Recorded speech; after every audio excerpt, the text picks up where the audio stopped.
Yeah, grab a seat. And remember, there are a lot of seats down in the front. Hey, and so let me make a couple of quick announcements. Or maybe not so quick, but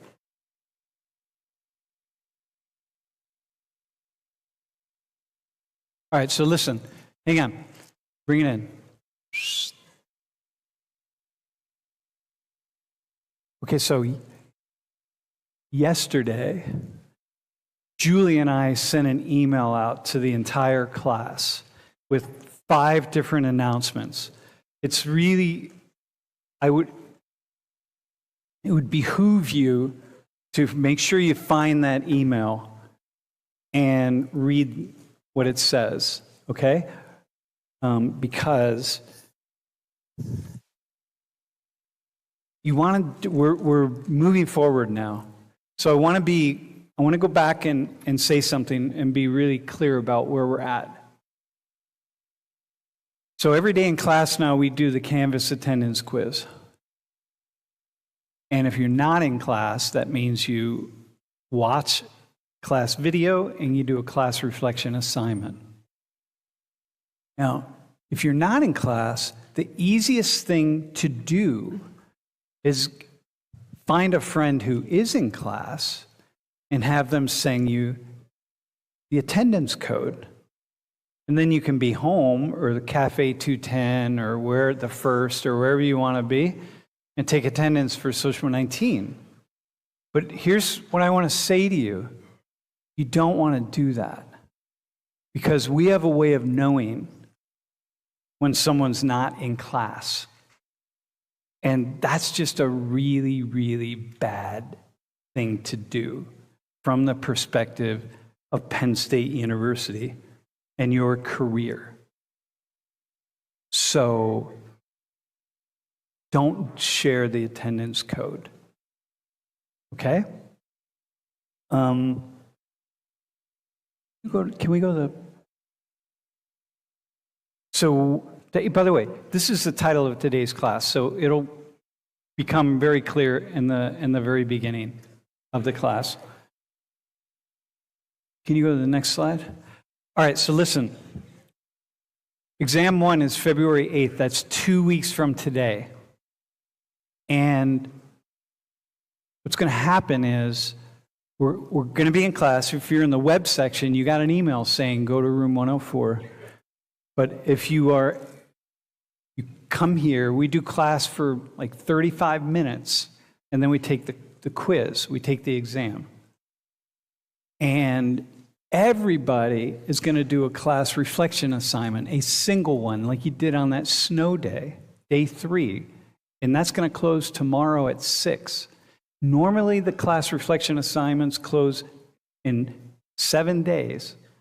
Also, if you have to take a selfie because the quiz isn't working, or like the Canvas isn't working for you, or you're not really online, you have 1 week to get your selfie into Canvas. Okay? After that, you can't, and you won't get credit for it.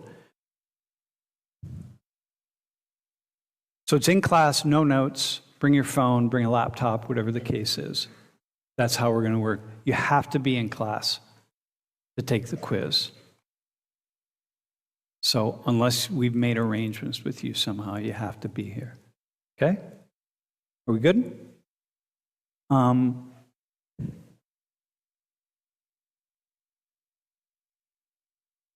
right. Hey, go to the, let's do the quiz first and then we'll go back.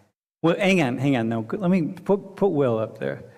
I want to, this guy is in class today, Mr. Smart. You're gonna meet him in a hot minute, but I just love that photo, so I just wanted to put it up. Dude, that's such a killer photo, man. And just seeing you in a tie, you're damn dog. All right, all right. Let's do the Canvas quiz and let's get started. So remember, don't share the code, my friends, and also don't forget that it's a good idea when you come into class to disconnect and reconnect to the Wi-Fi.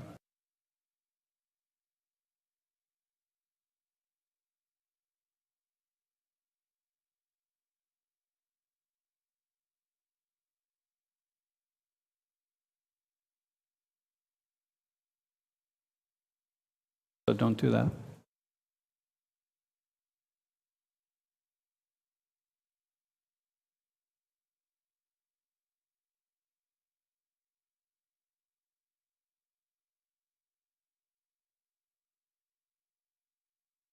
We're not going to do it today.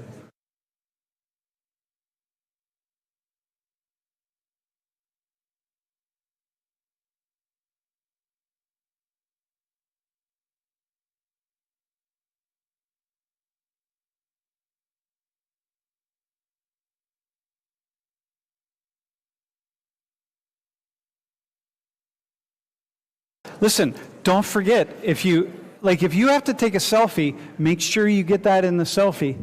And don't be feeling kind of strange about it. It's okay. It's not a problem. Are we good? Did it work? All right, man. Okay, so, bro, Mr. Smart, come on up. And Jada, why don't you come up too? And you can have you're on the hot seat today, by the way, for the first part of class. Okay. All right.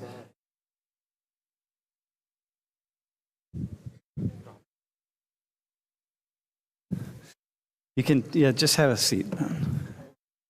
So, Will, this is Jada. Jada, this is Will. Will and I are going to co-facilitate the class today, but right now he's going to be a volunteer. So can you introduce yourself? My name is Jada Copeland. Here, hang on. Hold it right like that. Hello. Yep. Okay. My name is Jada Copeland, and I'm a sophomore studying corporate innovation and entrepreneurship. And I'm going to try and get some minors in sustainability and sociology, actually. Oh, damn. So this is my first sociology class, though. So we'll see how that goes. It might be your last. Oh, my God. All right. Mr. Smart, you introduce yourself, then I'm going to introduce you also. All right. Hey, everyone. How you doing today? My name is Will Smart, and I am a recruit. Wait, hang on. You didn't get a response from them, bro. Yeah, Get a response from them, man. How we feeling today? Okay, that's the energy I'm looking for. Look, my name is Will Smart, and I am a recruitment director for Teach for America. We're going to talk a little bit about that a little later, but I'm also a proud Penn State alum. So you already know how I'm coming. We are? That's what I'm talking about. So it's a little bit about me. So I'm from Philly. When I was here at Penn State, I was involved in a lot of things. I graduated with degrees in psychology and global international studies, minors in sociology, economics. I was involved in World in Conversation and other orgs on campus. And after I graduated, I wanted to make an impact. And so I started off my career as a teacher. And I taught high school chemistry back in my hometown of Philly for 2 years with Teach for America. And now I recruit for them. And so that's just a little bit about me. Dude, something else about Will. So I met Will, you were 17, right? 17. First off. And he was sitting in the front row, and I asked some kind of question, I don't know what it was, and you started answering it, and your answer was so animated and interesting that I just said, wait, hang on, man, stand up. I gave him the mic, and I told him to stand up, and I just sat down where he was sitting, like this. And I'm like, and it was about 10 minutes. And you were just going off for about 10 minutes. It was really awesome. And that's how I met this guy as a really special human being, and then had a chance to work with him and really enjoyed bringing you back into class. But today you're on the hot seat, along with Jada. So can we go to let's go to the question that we have. So here's a question for you all, right? If you could learn some truths or something, right? Different things, something. It could be one thing, different truths. That, you know, that's would really just blow up your world and what you think is true and not true. And would you, like, you knew it. You just know, like, so we're going to start with you. If you, like, you just know, man, I can explore this, but if it does, it's going to really destroy a lot of what I think about the world. And I'm going to have to reshape. Like, would you do it? Honestly, I think that I'm the type of person that already tries to do that. I'm very, like, inquisitive, and I really like to, like, know the full story before I, like, jump to any sort of, like, conclusion. And I really, really appreciate, like, learning. And so I think that, like, if I had the option to know the truth about, like, whatever I wanted to do, like, whatever I wanted to know, I think that it would be more beneficial to me than harmful. And I think that for a lot of people, like, sometimes ignorance is bliss, but, like, for me, it's more like I want to know, and, like, that makes me form my opinions better, and it makes me, like, act differently depending on, like, what I know versus, like, what I don't know, and, like, how I think about things. Okay. All right. So, wait, and what are you, an ENFJ? What are I am an ENTJ. ENTJ. That is the rarest personality type in women in the world. And it's sort of an extreme leader or extreme something, like what? Yeah, it's kind of like you know how there's, like, different, like, each letter stands for, like, something different. Yep. So mine's more of, like, a leadership sort of, like, driven, but it's also, like, I'm logically driven, but I want to do the right thing, if that makes sense. Okay, all right, well, perfect. Yeah. Okay, all right. Will, how about you, man? How do you think about this? You're, how about you? Let me just ask. Yeah. Something like facts, different thing. And for a quick disclaimer, I did not have a pre-prepared answer for this. And so when I think about this question, I think it's like, y'all know that Drake album, if you're reading this, it's too late. That's what I kind of think of when I hear this, when I think of this question, right? Because I feel like, similar to Jade, I've already begun down this path of just like learning truths that begin to, like, really deconstruct my understanding of the world. Right? I'm like, even Sam's email, like, I unlearn. And the thing is, it's like, it sounds like really cool. A lot of us think like, oh yeah, like, I'm all about facts. I'm all about objectivity. I'm really about that. But honestly, learning the truth is really hard. It's very difficult. It's very painful. And when it deconstructs everything that you think you know is true and real, it's a completely different world and reality. Right.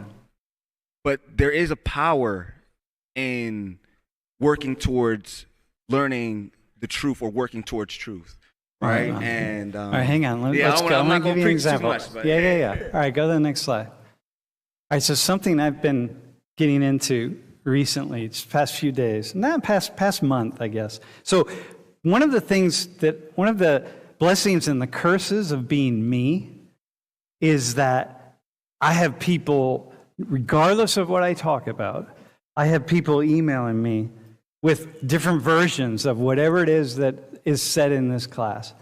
And so I have to be really, and they oftentimes present facts and present data, and they send things to me. And sometimes I don't have time to go through it all, but I have time to some. So this guy, Jeff, who watches the stream, recently, about a month ago, sent me this link to this video called the Trayvon Martin hoax. Okay? And he's like, hey, man, listen. And this guy is, he's not like he's just a guy. He's trying to figure it out. He's like, hey, can you watch this? Like, I trust you. Like, can you watch it and check it out? All right?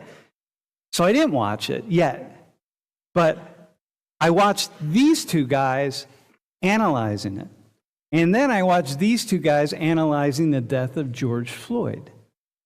And these two guys are John McWhorter and Glenn Lowry. And these are two really smart academics who are both seeking the truth. And they're not what you would call, they're what people would call conservative, but they would call them conservative in the way that people would call me conservative. That I'm willing to make a point here or here or here if the point needs to be made. And so they watched these two documentaries, and these documentarians looked at all of the information from Trayvon Martin and the transcript and the 911 call and so much information in the death of George Floyd. And the documentarians got to a place where they said, yo, man, a lot of what we think happened maybe didn't happen in the way that we think that it did. And some of the basic truths about the deaths of these two, in the case of Trayvon, young man, in the case of George Floyd, older man, the people who, that maybe the police officer, Derek Chauvin, kind of got railroaded a little bit. And I'm thinking, how's this guy going to get railroaded? Because you saw his knee on the neck of George Floyd. And Trayvon Martin, it's a lot happened in that trial that's yo, right? So these two really smart gentlemen, they're academics at Brown University, Columbia University, right? So and so I'm watching what they're saying, because I'm going to say, well, if these guys find this information worth pursuing, then I gotta pursue this. And so let me ask you, in the world, if you watched this documentary on George Floyd, you might get to the place where you would say, hey, this police officer, Derek Chauvin, kind of got railroaded a little bit. You might get there. And the question is, are you willing to, you want to do that? The whole world is like, this guy is guilty, man. He had his knee on the neck of George Floyd and he murdered him. And so the question is, so you're like me, right? So you know me, and I know you, and we have deep trust for each other. Right. But I'm like, shit. Do I watch this doc? Do I really watch it? Or do I? Okay, so now answer that question. But then my question to you would be, when you ask yourself that question, do I watch it or do I not watch it? What are you looking to get out of it? So if you were to watch it, what would you want to get out of it? And if you don't watch it, what would you be afraid of getting out of it? So, dude, see, that's why, man. My wife, dude, Lori, this guy was one of my wife's biggest, most important proteges in terms of learning to ask good questions. That's such a good question. Well, first off, as a teacher, my job is to push. I can't be spouting. So last class, we had a class and we talked about, George Floyd came up and we talked about the murder of George Floyd. If you watch the documentary, it's like, maybe murdered isn't the right verb. And I'm like, as a teacher, I'm be telling the truth, whatever I can get close to the truth. And so I just feel like I feel an obligation to not lead people in directions that would be really wrong. And so that's the biggest reason I want to. The second reason is I just don't want to be dumb. I never want to reproduce things that are wrong. I don't know, that aren't thought out. So that's what I would want to, that's for me. But one more thing, and then I want to hear you respond. But my time is limited.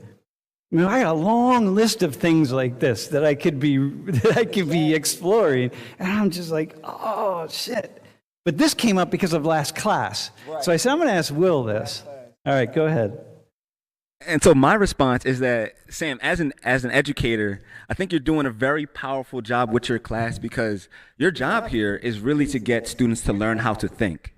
And one of the ways that you don't learn how to think is when you consume one perspective and you just follow that one through and through without critically analyzing it, right? So the fact that I want to watch this video to expose my students to a different perspective, that's actually the beginning of thinking, right? Being exposed to different perspectives. But then the next level is to start to critically wrestle with it and start to understand, okay, what's behind these perspectives, right? So these two academics are seeing and are analyzing the lens of Trayvon Martin, but it's through what lens are they looking at it, right? Like the cameras they're taking pictures of us with, right? We look at the picture and we say, oh, that's an objective picture, but no, it has a certain lens that actually like details and shows the image in a certain way as opposed to a lens of a different millimeters, right? But if you're not into photography, you're not going to know that, and you're just going to think, oh, every picture is objectively true. But if you study the science of photography, you will learn it's not that. Okay. So we got to like zoom out even more. Okay, right? I got you, man, but you're slipping.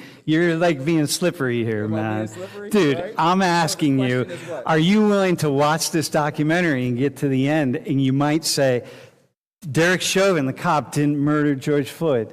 You might have to say that. If I watch this documentary and I come off with the perspective that Derek Chauvin didn't murder, right? If I have that perspective at the end of it, then I'm not afraid of that.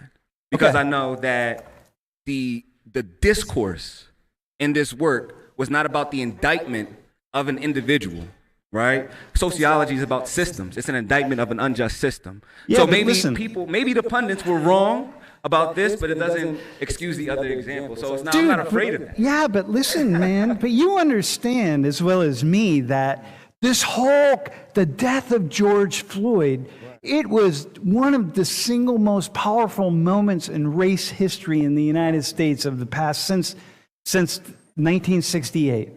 So it's not just that it produced a sort of a new conversation, but it's like, but what it would mean for the way you see the world, right? That's also the thing, man. Because what it means for the way I see the world, and for me as a white guy and you as a black guy, the consequences are pretty serious.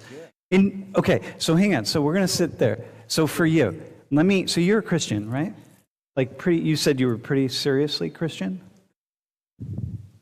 Like it's very meaningful to you. Yes. Okay. So can you go to the next slide? So listen, have you ever heard of this textual criticism? Do you have any idea what that is? No, I don't know what that is. It's just like it's the hermeneutics of the Bible, right? It's like the what? Of studying of religious texts, right? In this case, biblical hermeneutics. So it's like you want to try to, first off, you have things in the past the people said, and at some point in time later, they got written down in one language, and then they get translated into another language, and then they get copied, and they get copied, and they get copied, and we got to figure out what actually was said. First off, did the events actually happen? Because we don't know. You have no idea if they happened or not, right? And so then it's all of these pieces, right? So you read the Bible, right? You believe in Jesus? I do. I try to read as much as I can. Okay, you gotta talk louder, though. I try to read as much as I can. I don't have the Bible memorized, but Okay, so when you read words of Jesus, you're assuming that they're words of Jesus. Yes. Or Paul or Mark or any of the Gospels or whoever it is. And the stories, are they real stories? I would say that they are real stories. I would say that God also uses some of the stories in the Bible to explain other things. Okay. To explain other things. Like they're parables and that sort of thing. Yeah, exactly. Okay, so listen. So what's interesting see that little snippet, that photo right there? That's about the size of a credit card. And on that is Greek writing. And it was discovered in, I think, 1937 by this archaeology team. I think the guy's name was John Ryland. Okay, around Egypt, and it's the earliest piece of the New Testament that they have. Okay, and it's from John, and that's it. That's all you get. That's Greek lettering, and they take it back through carbon testing and so on to somewhere between 125 to 175 of the Common Era. That means for sure it was written 100 years after the death of Jesus. Okay? That's it. That's all we have. After that, we have nothing. We have a full Bible. I mean, the full New Testament at some point, but that comes much later. So this is it, man. That's the earliest, and that was 100 years after Jesus would have lived and died. Okay? So now, so here's the problem for you. Like, would you be willing? Like, I took a dive into Christian textual criticism about 10 years ago. And for about a year, I read probably 4 or 5 books and tons of articles, and I was just deep diving in to figure out how much of the Bible is real and how much of it is not. The Old Testament, the New Testament. And I discovered that. I'm like, that's it, man. That's it. All those stories that you got, they like, first off, 100 years went by, and then we get 150 probably, because they think it's more like 175 of the Common Era. And you get a little bit of that. And then, 50 or 100 years later, you get a little bit more. And you get nothing. You got nothing in writing that says, like, hey, for sure, we know this. All you got is your faith that you have it. But you got nothing that you can say, like, hey, this is it. And my question to you is, so for you, you're like, oh yeah, I want to know the truth, right? Well, I spent, again, about, 8 months, maybe a year reading. And I got to the end and I said, wow, man, if I were a serious Christian, like if you really study this stuff, you get to the end and you can only ask yourself,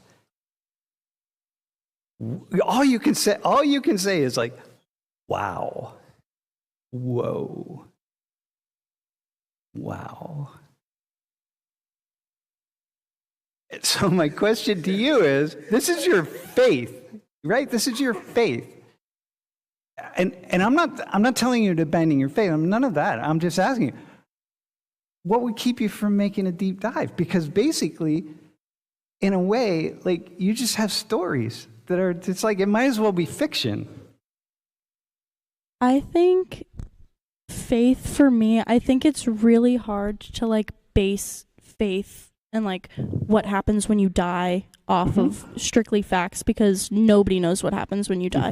You know what I mean? So like there's not like, I don't necessarily think that like there's one right or wrong answer, but for me, I would say that the whole point of faith is not to base it off of like factual evidence, just because like there isn't much factual evidence to prove what happens when you die. You know what I mean? There's none. So yeah, so like for well, like no, there's each actually some. I have had conversations with people who communicate with the other side. I've well, had how do you know conversations that with that's dead the people. truth? You know what I mean? Like it's No, I know it. It's this whole thing about like searching for truth, and I think that like in that sort of search, you have to acknowledge that like nothing that we really know about anything is like the objective truth. Okay, I got you, but you just kind of did a will thing. I'm asking you this. Would you be willing, what would keep you as someone who really wants to know the truth, as you said that you did, that I could give you the name of 4 or 5 books and you'd be like, all right, man, I'm just going to dig into these and I'm going to figure this out. What would keep you from doing that?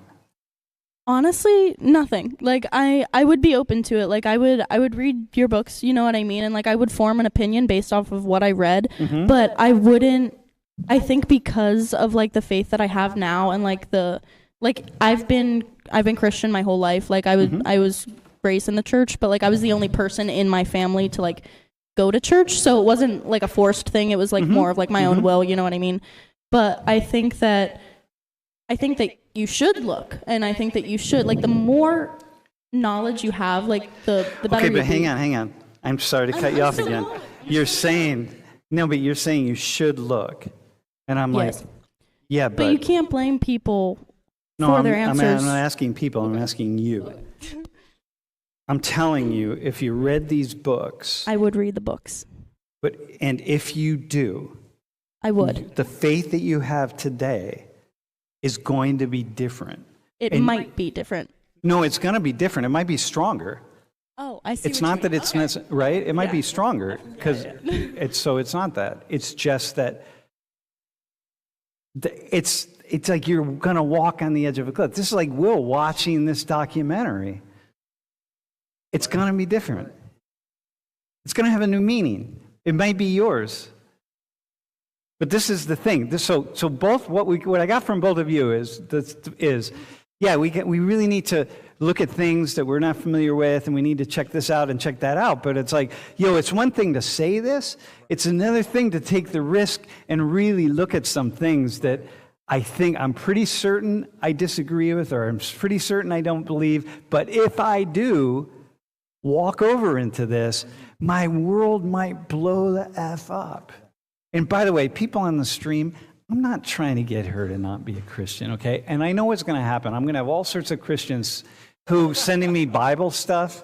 And after class, I'm going to have some of you Christians sending me Bible stuff. Listen, that's good, right? This is not a critique of Christianity. This is just like, oh, damn, it's that. You're a Christian too, right? All right, you got it. You're with me, okay?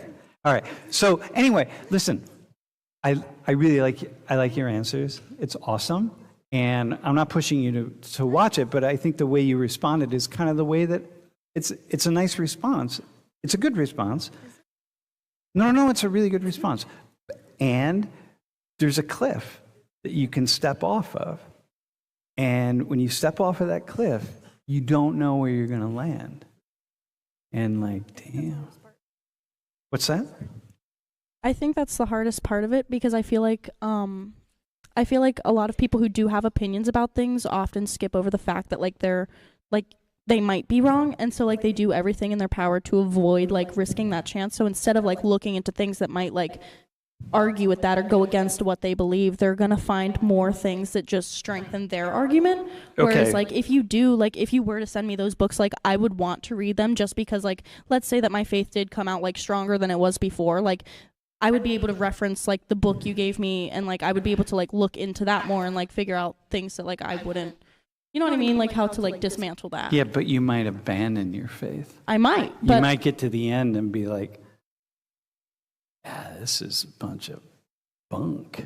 I think that's a possibility, but at the same time, if I were to leave, if I were to read the book and be wow, damn, that was tough. I should probably I would want to look into the things in the book, because I don't want to abandon my faith. You know what I mean? So it's since I already have. Well, hang on though.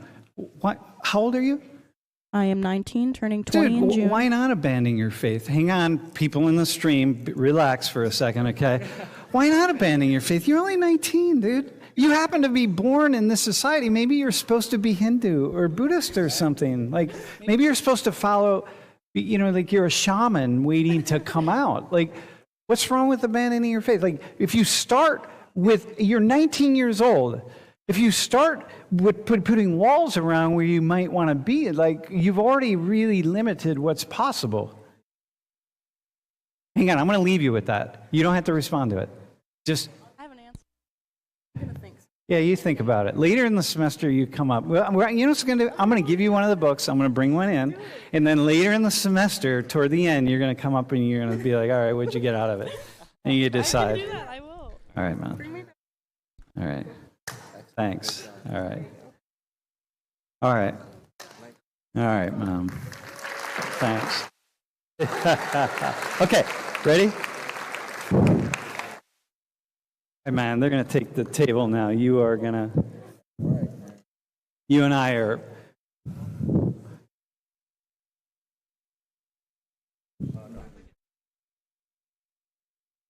Well, you guys can share. Hey, why don't you give Will a lapel mic, and why don't they take the? Yeah, you're gonna just walk around with me. Okay. You take that side, I'll take this side. Why don't you give Javier that mic? All right, man. Let's introduce yourselves. Okay. Hi, everybody. My name is Grace Mao. I am a junior here studying mechanical engineering. Awesome. You're also a Christian, by the way. I'm also a Christian. Were you challenged? Yes. Were you challenged by that? I was fired up. I'm ready now. Are there any Christians who are pissed at me? Are there any Christians who are annoyed at me, by the way? Are we good? Dude, are you really annoyed at me? You're just saying that. You're good? All right. All right. Dude, you're all right there, right? All right. Okay, go ahead. Hello, everyone. My name is Javier Pozo. I'm a junior studying computer science, and I'm a Christian too. Yeah. All right. My name is Zach. I'm a sophomore. I'm a marketing major, and I grew up Christian. I don't know like how much I am now, but Dude, after that last segment, maybe you're not at all. Hey, hey. So listen, Will. So what I'd like for you to do is we're just going to ask some questions. We're going to go around in this. So I want to talk. Initially, we're going to talk about what we used to call affirmative action. Okay, but the Supreme Court ruled recently that you can't select students to the university, any school really, but university is really the focus. Using the criteria of their race or ancestry or culture, okay? So that cannot lead the way. So you can't say, you can have a certain number of black students or brown students or Latino students, whatever the case is, right? And you just can't use that. You have to use other things instead of that. That's just not acceptable. What do you guys think about that? And your job is to just be thinking of questions too. But what do y'all think about that? The Supreme Court ruled that, so the universities have to comply. I think in a perfect world, like that idea would be good. But the thing is, there's more like nuance and stuff when it comes to races and religions, or not races and religions, but races and cultures in the United States. Like a lot of different types of people are like disenfranchised for the last 200 years, whether it be black people, Hispanic people, Asian people. So I feel like trying to do affirmative action, like the idea of it, to try to make the playing field even for everyone was a good idea. I think now they're trying to get rid of it because ideally it should be like that, where everyone should be treated equal going into college. But we also had things like slavery and or not immigration, but people like colonialism, like stuff like that. Okay. Javier. How about you, man? Yeah. What's your gut? I would say that, as Zach mentioned, it would be nice to think like everything could be like even for everyone, that everyone could have the same chance and everything. But the actual truth, and I will be more like in the logic side, like a statistical side, there will always be trends, and you cannot actually like try to directly affect a trend. It will keep being there. You can try to. It's like imagine you want to have, let's say, 25% Latino in a community or in a college. No matter how much you try, eventually it will just switch or shift. You will get more, you will get less. You can try to prevent any kind of bias, but as a humans, we're already biased by 1,000 million variables. So trying to think that we cannot be biased about a thing, I think it's like really plausible. Grace, what's your gut feeling about the Supreme Court decision?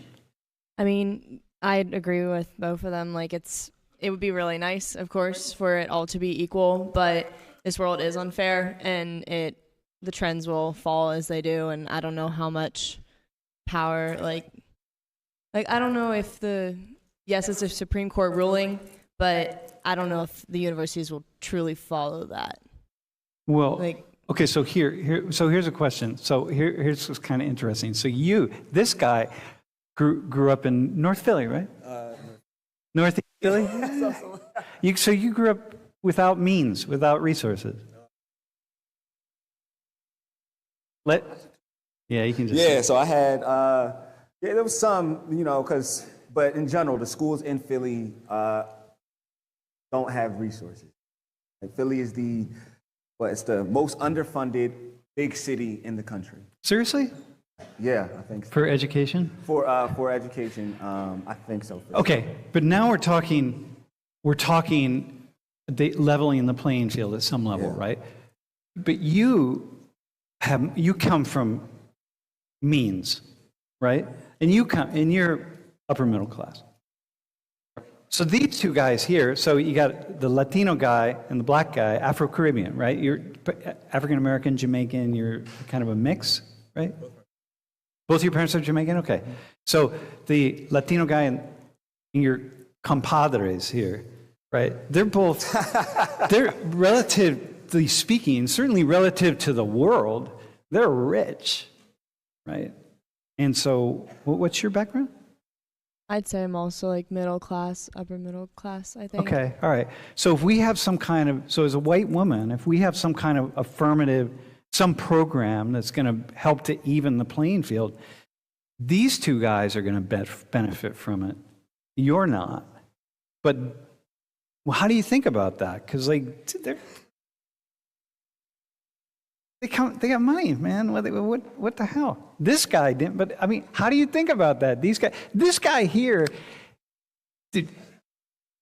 Can I just? He's a money guy. I mean, he's a Latino. This guy Javier. He's Latino. Oh, he's Latino. That means you start thinking, it's like Mexican coming over the border, hanging out, down south of Texas, trying to figure out how he can scrape some pesos together to buy a taco. You know what I mean?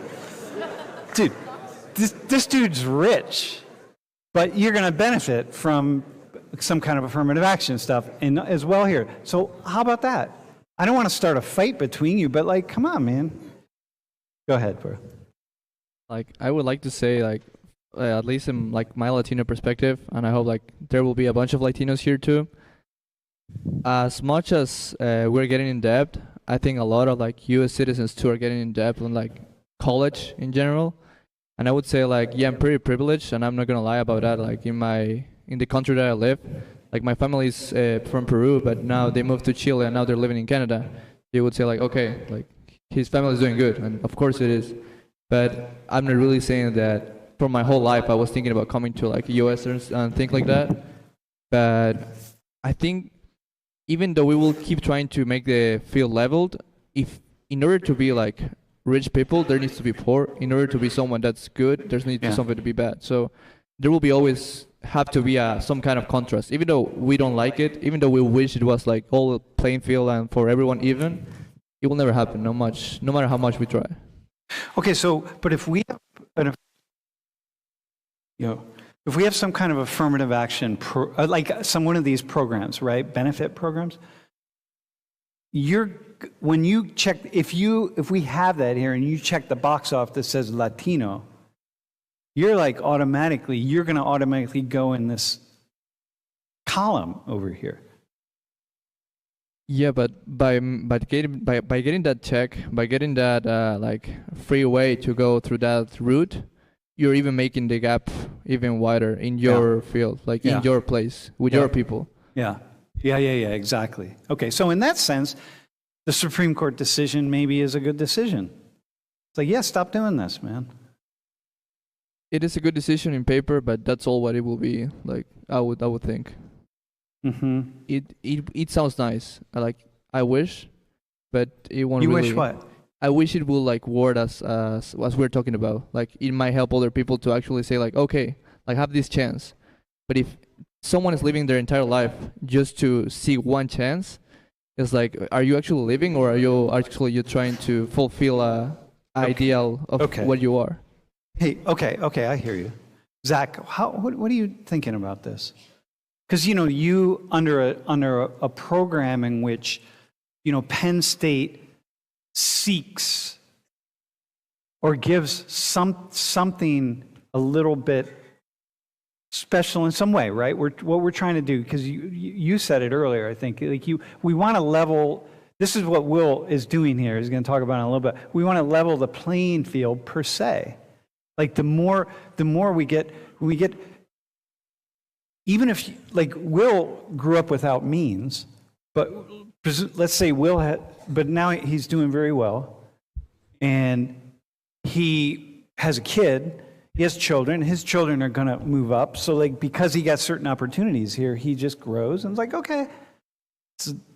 But what do you do about the fact that we have these programs that just seem like they're unfair to, like, for example, Jada's lower class, working class. Like, you would get something, but she wouldn't.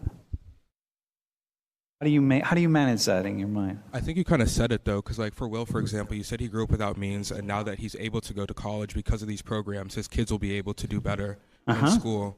And I think that's part of leveling the playing field, because I can speak for black people in general, because black people went through slavery. They went through redlining and stuff when it comes to real estate, being able to apply for loans, credit cards, just basic human rights, where a lot of other people or a lot of other races were able to build their credit, like have families like set up, have alumni in colleges and be able to get in that way. So I think if you have affirmative action where you have, where he said that he came from somewhere with no means, and now that he's able to go to college with this program, now his kids will be set up better. Okay, but how about you though, right? So if you're applying, when you were applying to college, did you get to the part of what's your background and be like, or you might be eligible for certain, I don't know, a scholarship or something. Did you say like, no, I'm not going. I can't do that. I don't need that. I mean, because even though black people went through all sorts of. And by the way, last class, I said something to the effect of racism against black people in the U.S. didn't even start until 1865. Yeah, after slavery did. And my point of saying that, it was a rhetorical statement to get people to be like, yo, you mean it got worse after slavery? Like, you know what I mean? So when you say that, this is where I'm coming from. Like, yeah, man, yeah, people went through a lot. But now you reach a certain place. So like, did you then with Penn State be like, no, don't put me in line for that scholarship because I wasn't given any scholarships. When they asked for my race on my college application, obviously I put what race I was, but also I'm an outlier when it comes to black people in the United States. I'm an outlier when it comes to black people in the United States. Most people can't, come from the background where they say they had their parents be able to afford to pay for school. So I think using me for an example isn't really a strong case because I don't represent the majority of the population of black people. Well, yeah, but listen, man, half of all black Americans are middle class. Okay? And then the other half of black Americans, you have poor black Americans, and you have really rich black Americans. So like, so keep that in mind, right? Like it's not. I think even then when you talk about like the average black person in middle class, there's a reason why you would see more black people in Section 8 housing and worse housing and worse education rather than like white people. It's because of these things. Like history happened. Yeah. And we're still feeling the effects of it now. And I think it's up to us as the government that caused it in the first place, to reconcile it and make it better. Okay, so hang on. Bro, he just made a comment about like Section 8 and poor house. If you don't know, like that's like government-sponsored housing and so on, more black people in Section 8. You ever been to Section 8 white areas, by the way? You ever been to areas in the U.S. where white people are living in Section 8? Like, passed through some, but yeah, like. What's it like, man? No, not really. Like, talking about like really like trailer parks for the most part. I'm talking about really poor white people. I haven't seen like too much of like Section 8. I went to school with like some poor white people.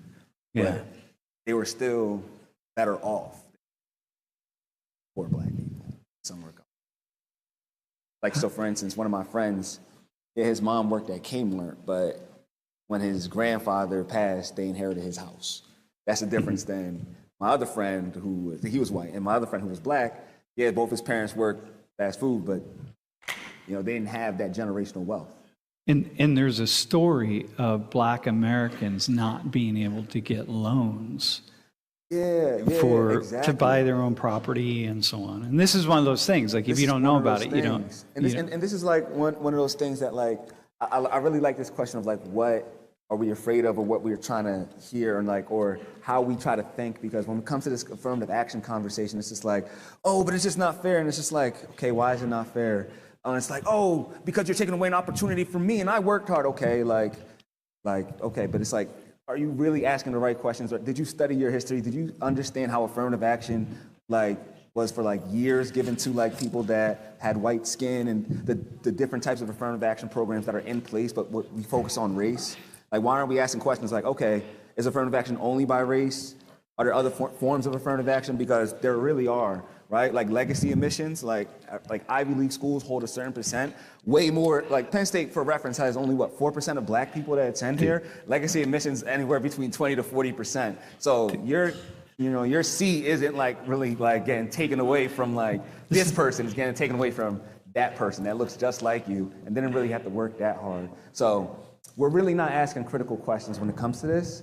And we have to really like ask ourselves, what is my assumption of the world when I'm like triggered by certain questions? So that's like what I think of when I hear this debate and people are like, oh, victim blaming, this, that, and the third. It's like, you're not really doing enough thinking for me. You know, that's what I think. All right, man. All right. That was the moment I sat down. All right. Dude.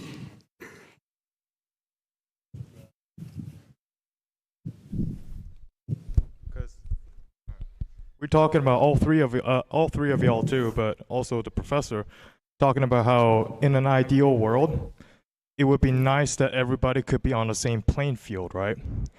But that would be within that generation.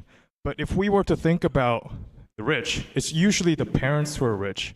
And the parents, of course, the super rich through nepotism may have accumulated wealth, but a lot of those parents work their ass off to provide their children that set amount of wealth, if it's abundant. So if we were to even that playing field by promoting the poor or lessening the rich, isn't that also like ignoring the parents' effort, all they have invested to provide their children the better upper hand up in the society? And do you think that would be okay? Do you have an answer to that? So this like makes me think of like my grandma, because she was a first generation American and they came through Ellis Island and literally like from Ukraine. It was just like my great grandma and her 3 daughters, and they had nothing. And then like you see me now as like my like Baba's great granddaughter at Penn State getting this like education. That's because of the hard work that was put in the generations before me. And like I'm not gonna, it's like hard because I feel like I can't totally like speak into this topic because I have been like blessed, and my whole life all I've known is like my needs have been met. But let me add something onto it, something that Will just said. There are these structural constraints historically, and one of the things, my point about, by the way, what do you guys, when I say like racism against black people didn't even begin until 1865, or what do you think I mean? What's that mean to you when you hear that? And I'm going to respond to this. I think it's just kind of like a shock statement where like you say something to like try to catch people's attention. Yeah. Because obviously it didn't, like there was still slavery for a reason before that. But after 1865, it was less of just like, it was more of like a structured racism in the sense where laws were passed to try to like create the illusion where, okay, well now you're not slaves anymore, but still you're passing laws, can't take loans, can't get houses, can't go to college. There's so many things, right? Like your grandparents come over and they're able to get these loans and live in certain areas and do all sorts of things. Not just easy, but far more easily because of structural racism against Poles and Ukrainians wasn't the same, right? And so and then those changes happened down the line. I would say when you mentioned that statement, for me, at least for my background, like in Peru, at least for my generation and what I've lived, racism hasn't ever been like a problem in there. Like we always just, I'm not saying like, oh yeah, Peru's perfect, we treat everyone with respect and stuff, but it's more about like, and I will say this like pretty like softly, like in Peru we mention the words that are mentioned here in like common sense. Like we would just say it to our best friend in a really calm way, and then when we come here to United States and we hear people talking about the N-word, and in Peru it's just so normal and regular that anyone can say it, and then it's such a sensitive topic here. But I understand that it comes from like there's a history, and just because I'm not part of that history, that doesn't mean that I shouldn't be like worried about it. So I'm interested in learning more about it. Okay, all right, that's fair. Hey, can you go to the Sam, next actually, slide? I wanted to respond too because I really like that question because it really goes into that theme of just like, I work, my parents worked hard. They fought for every opportunity for their children, and I'm the result of that, right? And that's what I say. It goes back to those assumptions, right? Because like I'm not even going to say a certain statement, but I would just ask a question, right? So if your parents work hard and they deserve those opportunities, I would just say, like, when we look at affirmative action in this conversation, who does not work hard? Right? And everyone thinks that. Because it's like, okay, so if someone doesn't make that much money, but like let's say they're working class, but their parents are working 16 hours a day, but your parents are like making 6 figures and they only work 8 hours a day, then who is working harder? Okay, Saying, I want to throw. you know what I mean? So no, I want to like, throw another one onto that. Yeah. So people say, hey, the problem with things with these programs based on race is that they're not fair because you're giving something to somebody that they didn't really earn. Well, nepotism is kind of not fair. Like you know, your parents, everything the three of you experience from your parents. It's like just because you're born to that family, you could have been born to a really poor family. Exactly. Like nepotism is, getting something because you know somebody. Exactly. Like, well, that's not fair either. Exactly. Like, hang on, I want to just ask this question. What do you think the percentage, banning race in college admissions is mostly a good thing. What do you think, what percentage of black adults agree with that? What do you think? Around 50%. I think depending on how you think and how you take it, it can go like either really high or really low. But I would say like 60. All right. Grace, do you have any thought? About 60, 50, Yeah? yeah. All right. So it's 52. So here's my question. So I just want to throw this out there. We have this idea, and I said this kind of last class. There's just like the two gentlemen whose photos I put up, Glenn Lowry and John McWhorter. People in the United States, we have this idea that, all white people are this way, and all Asians are that way, and all black people are like this over here. And it's an immense complexity of ideas. 52% of black Americans are saying, get rid of any kind of using race in college admissions. Asians are only 63%, and Asian Americans are the ones who get hurt the most because the bar is much higher for Asians. And so, if there's any discrimination in the world of college admissions, it's against Asians, not against anybody else. I mean, it's mostly against Asians, right? So what do 52% of black Americans see that other people don't see? What are they saying? Like, get rid of that, man. Don't use that anymore. Just judge me on the basis of my test scores and my essay and who I am. Don't use any of that. I don't want to be seen as, I don't want any benefits at all. What are they seeing? I would say it's just like a basic thing that we all try to do in some way or another. Like for me, being a Latino and just knowing that like the amount of, not debt, but the amount of money that my family is paying, like I would try to relate with like the black Americans here with how much or how hard you need to actually work to be actually able to outstand or to show that you're actually beyond what the average is. So I would say like maybe that 52% is just trying to say like I can stand by myself, I can do this alone. I don't need like, oh, poor him, let's give him something. Like I can do this by myself. Okay, but Zach, I want to go back to what you said about what both of you said, right? But the playing field isn't really level. And these people are saying that's okay. It doesn't have to be, it doesn't matter. Just get rid of it. We'll deal with leveling it out ourselves.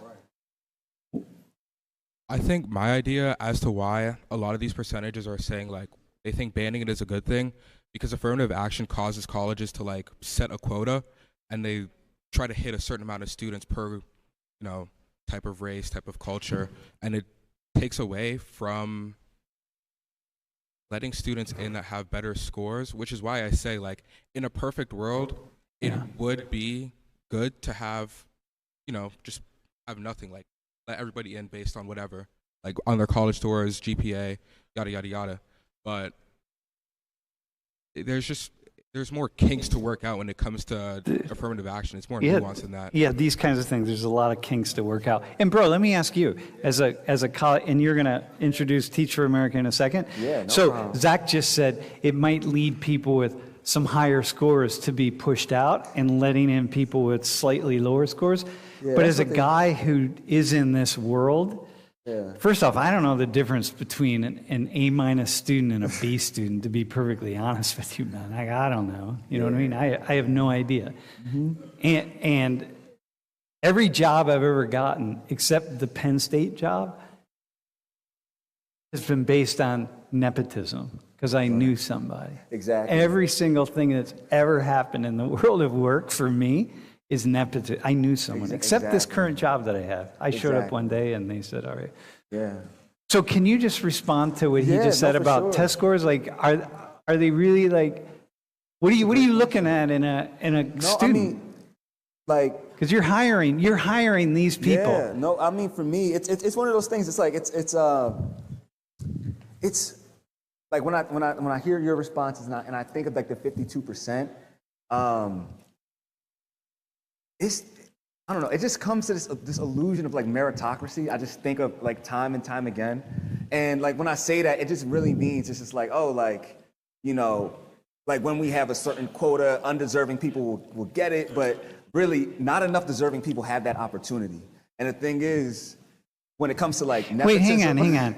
That opportunity, bro, there are so many opportunities in here for students to have. Maybe they don't get that one opportunity, No, but it's- if they work hard though, Yeah. you're going to get other ones. if they work hard enough, they're gonna get the opportunity. Yeah, You're And so that's even why I though think- you're going to get some opportunities. You may some not get that opportunity. one that you Even think. if you don't get the one that you want, you're gonna get some. Okay. Right. So what's the illusion of meritocracy? the- It sounds the- like it works. Yeah, the illusion. It sounds like it works. That's the issue, right? So it's two things. In that 52%, I think obviously I'm not them, but I see two things. One, like I believe in my merit. I can work hard, and like when I work hard, I'm gonna get those opportunities, right? But it's also two, they don't understand. Like we hear about inequity and inequality, but we don't really understand how unequal it is, how That's true. inequitable it is. That's and, true. Like, we grossly underestimate That's that. So true, even when man. it comes to jobs, and I'll tell you this, because when I was a student, I wanted to believe, y'all heard that saying, it doesn't matter what you know, it's who you know. Y'all heard that? Yeah? I didn't want to believe that. But when you get into the job market, especially during the pandemic, when people were getting laid off, my friends who were recent grads, they were top of their class, couldn't get jobs for 1, maybe even 2 years. But the friends who actually knew some people or knew the right person or had a connection or had a professor to speak to them got jobs. And some you of my mean friends are like still you? employed. Like you, yeah, 'cause you know exactly. me. Because I Yeah. had even me. No, like, hang I on, had no, hang- certain opportunities. It's not like having opportunities doesn't take away from my merit, but it's also recognizing that some people, even if they fit the bill, do not have that opportunity. All right, So hang on. that's what I think of just want when to say I hear one that. thing really fast. I appreciate what you're saying. I think it's a really good point, but I want to make the point that this is not the dualism piece that we talked about last class. Right. It's not one or the other. Yeah, no, There it's both, is yeah. who you know, but if Right. you continue to just keep working hard and plugging away, the opportunities come. Sometimes. No, they're always going to come. The alternative is not work hard, and then you're not going to. The opportunities the won't alternative come. is to not work hard, but you can't not work hard, right? But working hard is not a guarantee. Okay. That's It's a guarantee that you're not going to a be better guarantee. off. That's the problem. Okay, but right? hang on. That's what I'm saying. It's not a dualism. It's not saying it's either or. It's saying yes, we need to work hard, and we're saying at the same time that it's true that this inequity exists. Okay. You I have got to no. work I got hard. you. I got you. You know what I mean? No, I got you. So it's like- But if you. Okay, hang on. Here, listen to this. And then you got to talk about TFA for a second. Yeah, I'll talk about it for a You're little better off to work hard than to not work hard, and Yes. most everybody does. Yes. Let's be clear. All right, bro. Listen, man. Tell him why you're here. You got like. How much time do I Yeah, have? you got 5 minutes. Dude. You got 3 minutes. Tell him why you're here. All right. Well, look, I hope you enjoyed the discussion and the questions between Sam and I. Obviously, there's a lot more to this topic than we can cover in this class, but the whole point is to just like push us to start to think. All right. And so I'll tell you a little bit about the work that I do here with Teach for America.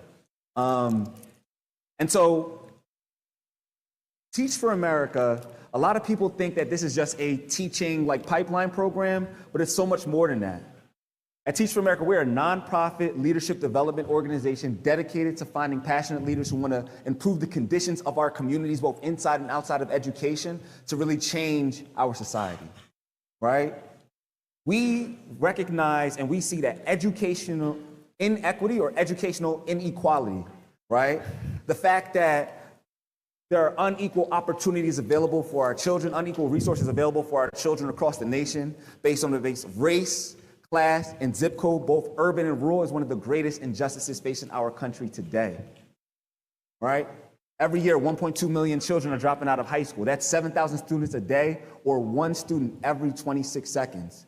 Just based off of where they live, right? This isn't just a classroom issue. It affects our entire society when you think of like issues like mass incarceration with the school to prison pipeline, income inequality, wealth disparities, and generational wealth disparities, public health disparities. Everything ties back to education. And so we fundamentally believe that we're trying to genuinely change the conditions that exist on this planet. We have to start with the children. We have to start in the classroom. All right, so the idea is that you can graduate from Penn State with any major at all. Yes. And you can apply for Teach for America. Yeah. Get training. Yes. Not like 4 years of training as if you were an education major. Yeah. And you can take a job teaching in a school. Yes. Grade school, elementary school, junior high, or high school. Yep. You got to commit to 2 years. 2 years. Got a rural area, urban area. You get paid the same salary and benefits of whatever the teachers are at that school. Exactly. So if it's a high-paying school, you're going to make a decent salary. If it's a lower-paying school, it's going to be not quite as good. Yeah, most people make between $40,000 to $65,000 a year, right? That's actually pretty decent right out of the college. That's not bad, man. Yeah. And so look, it's a 2-year commitment. The idea is you're making this immediate impact, but even more importantly, you're being impacted and your worldview is shaped and your worldview has changed, because instead of just like, hey, I'm just going to go up this corporate ladder, or I'm just going to go into this position or the research, you actually understand what the inequities look like in our communities across the country. Because I'll tell you, most people don't understand how unequal and unfair the world is. And so the idea is when you're here, you're seeing it, and it can be very discouraging, but you're getting coaching, resources, and support to make this impact. So when I'm pushing back against you on some of this stuff about meritocracy and so on, right? What's really, because earlier in the class, remember when Will said the thing about the camera lens? Hang on.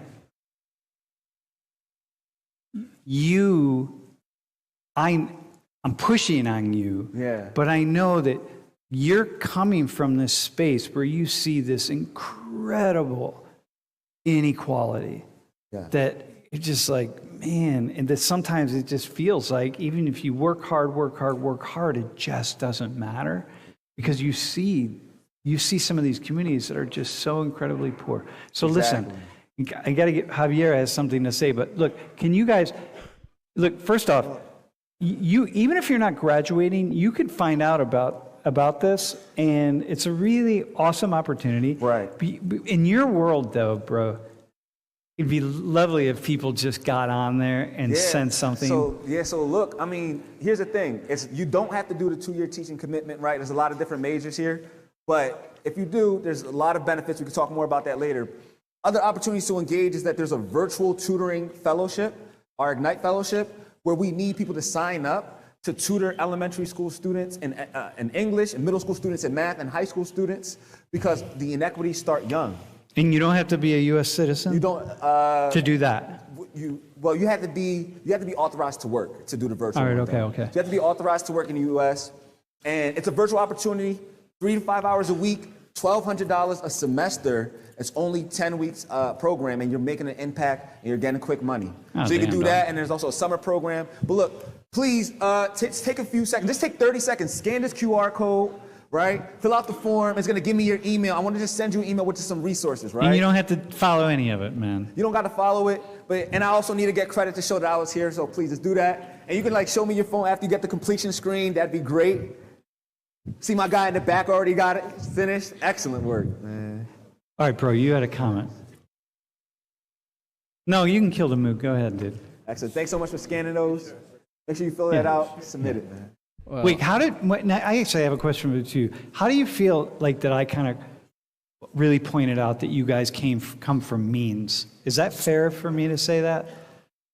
I would say that, like, to be completely honest, I don't really think as I come from means, because at the end of the day I'm here, but I know like the point. Like, I know the point that you're trying to make, like, from Latinos. Like, I'm being here as a Latino guy, and I know like there's definitely more people than me that struggle way more financially than me.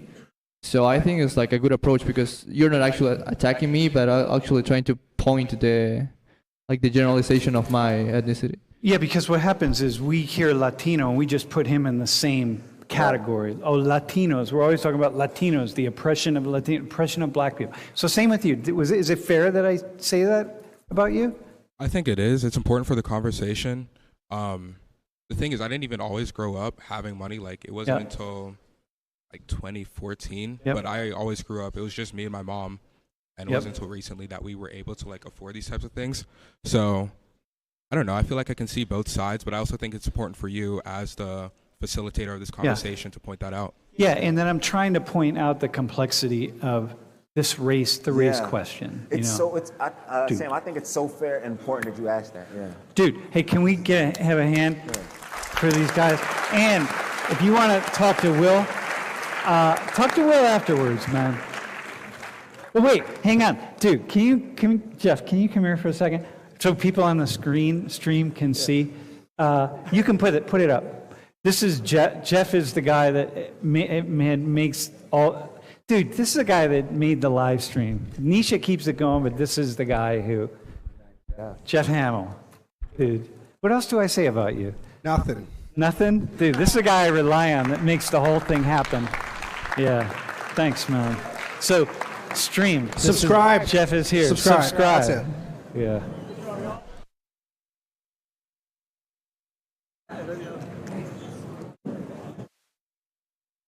Dude.